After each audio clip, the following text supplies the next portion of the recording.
तो दोस्तों हम सभी जानते हैं कि भारत के अंदर रायसीना डायलॉग 2023 चल रहा है और इसके तहत दुनिया की कई बड़ी हस्तियों के साथ भारत की बहुत महत्वपूर्ण स्ट्रैटेजिक बातचीत हुई है। लेकिन दोस्तों यहाँ पर एक नई खबर निकल कर आई है और ये खबर सीधे जुड़ी हुई है अमेरिका सहित पूरे यूरोपियन देशों का एक समूह जिसे हम लोग नेटो के नाम से जानते हैं। जी हाँ, दरअसल रिपोर्ट में भी बताया गया है कि भारत और नेटो के बीच में एक गुप्त मीटिंग हुई है बंद कमरे के पीछे, जो कि काफी ज्यादा दुर्लभ बताई जा रही है। अब आपको याद होगा कुछ ही समय पहले मैंने आपको वीडियो बनाकर बताया था कि भारत को नेटो में लेने के लिए नेटो कंट्रीज बहुत इस समय उतावली है और संभवतः भारत को काफी जल्द नेटो प्लस में शामिल करवा दिया जाएगा। नेटो प्लस की 6वीं कंट्री भारत बन सकता है, जैसे कि इजराइल है, जापान है, साउथ कोरिया, ऑस्ट्रेलिया। ठीक इसी तरह की चीज भारत के साथ भी हो सकती है और भारत को नेटो प्लस ज्वाइन करवा के बाद में नेटो में डायरेक्टली ज्वाइन करवा दिया जाए। ऐसी परिस्थिति में अमेरिका सहित उसके सहयोगी देशों का पक्ष बहुत मजबूत होगा और चाइना रशिया के खिलाफ एक मजबूत दावेदार भारत के तौर पर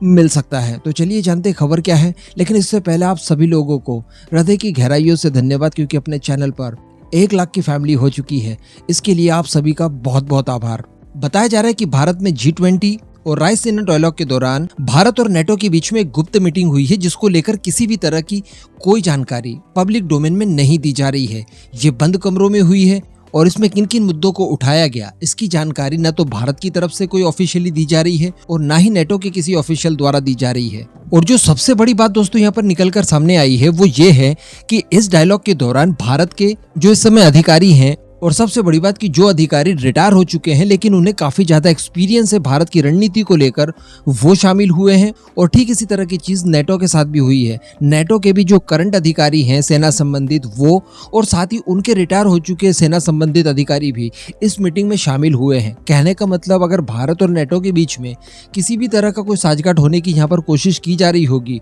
तो वो बहुत बड़े पैमाने पर की गई होगी, क्योंकि इसमें करंट मुद्दों से लेकर हिस्टोरिक फैक्ट्स को भी शामिल करने की गुंजाइश दिखाई दे रही है। इसके अतिरिक्त दोस्तों दोनों पक्षों के बीच में जो बैठक हुई है, इसके लिए इस बात को भी जिम्मेदार बताया जा रहा है कि रशिया को लेकर भारत का जो पक्ष है वो थोड़ा सा अलग है, अमेरिका और पश्चिमी देशों से काफी ज्यादा डिफरेंट है, या यूं कह दीजिए कि भारत पूरी तरह से रशिया के पक्ष में खड़ा है। तो इन सब चीजों को लेकर भी डिटेल में चर्चाएं जरूर हुई होंगी। इसको लेकर द वीक की तरफ से भी रिपोर्ट छापी गई है और उसमें बताया गया है कि ये भारत और नेटो के बीच में हुई पहली बैठक है। और इसी के साथ साथ ये जो मीटिंग हुई थी भारत और नेटो के बीच में, इसमें प्रतिनिधिमंडल के तौर पर पोलैंड के एक मंत्री शामिल थे। और बताया जा रहा है कि ये जो बैठक हुई थी इसे वर्णित किया गया है ट्रैक 1.5 डिप्लोमेसी के हिस्से के तौर पर। हालांकि इसको लेकर कई सारे विशेषज्ञों की तरफ से अलग अलग राय भी निकल कर आ रही है, लेकिन फिर भी अगर स्पेशली देखा जाए कि भारत और नेटो के बीच में आखिर किन किन मुद्दों को लेकर बातचीत हुई होगी बैठक के दौरान, तो यहाँ पर बताया गया है कि आगे दोनों पक्ष एक दूसरे को किस तरह से सहयोग करेंगे,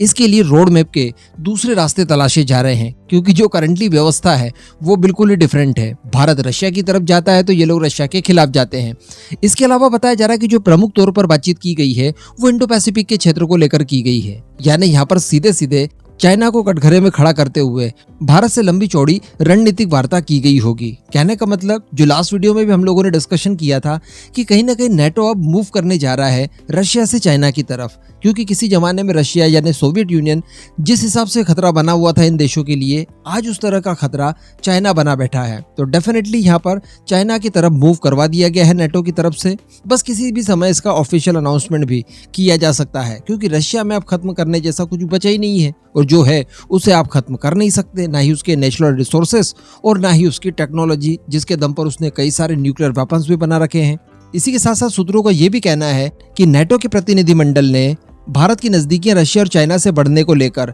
चिंताएं जाहिर की है। अब यहाँ पर इन्हें चाइना के साथ नजदीकियां बढ़ते हुए कैसे दिखाई दी, इस बात को समझना थोड़ा सा मुश्किल है। बाकी रशिया के साथ दूरियां ही कब थी जो नजदीकियां बढ़ेगी, तो इसको लेकर डेफिनेटली उन लोगों ने चिंता जाहिर की होगी। इसके अतिरिक्त जो सूत्र बता रहे हैं कि जो किन किन मुद्दों पर बात हुई होगी, तो उसमें रशिया यूक्रेन वॉर को भी डेफिनेटली यहाँ पर कवर किया गया होगा, और यहाँ पर वो मुद्दा जरूर उठाया गया होगा जहाँ पर भारत रशिया यूक्रेन के बीच में हो रहे युद्ध को एक कॉन्फ्लिक्ट से संबोधित करता है। तो इन सब चीजों को लेकर भी जो गतिरोध था दोनों पक्षों के बीच में, उसे शॉर्ट आउट करने की कोशिश जरूर की गई होगी, क्योंकि भारत ने यहाँ पर साफ कर दिया था पहले ही कि हमारे द्वारा दिए गए मंच का इस्तेमाल आप इस कॉन्फ्लिक्ट को युद्ध कहकर संबोधित नहीं कर सकते। तो इसको लेकर डेफिनेटली थोड़ी बहुत फ्रैक्शन तो बड़ी होगी दोनों पक्षों के बीच में। इसके अलावा दोस्तों ये भी बताया जा रहा है रिपोर्ट में कि नेटो का जो सबसे शक्तिशाली देश है यानी अमेरिका, वो चाहता है कि चाइना अपनी सैन्य ताकत को जिस हिसाब से बढ़ा रहा है उसका मुकाबला करने के लिए इंडो पैसिफिक क्षेत्र में अपनी स्थिति को और मजबूत करे और जहां पर अभी तक उसकी उपस्थिति नहीं है